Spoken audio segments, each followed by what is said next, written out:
มันเข้ามาข้างนี้มาเลยนี่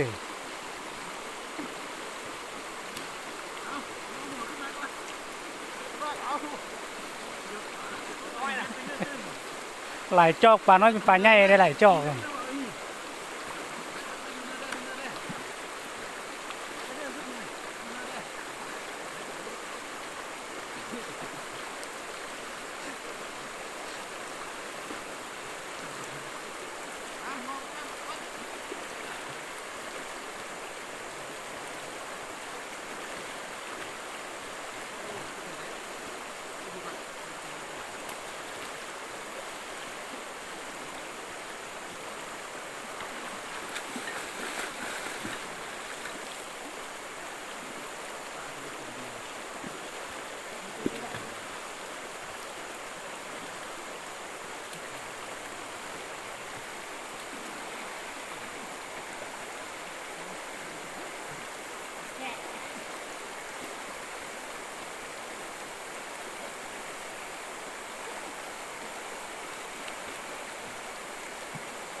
ิ่งผลงาน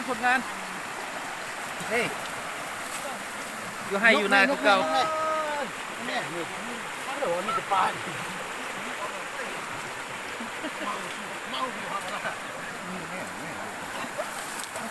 ละได้ปลาเสือเลยจุดนั้นจะเบือกเลยมันคาดเป็นปลาสร้างเนาะพี่น้องอุ้ยปลากาซ่าง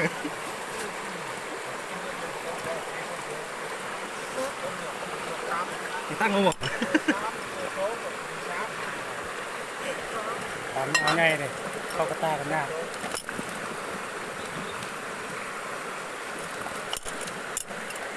ปลา อุ้ยปลาหรือปลา เฮ็ดปลาจนกลับขึ้น บุเข้าใช่ไหม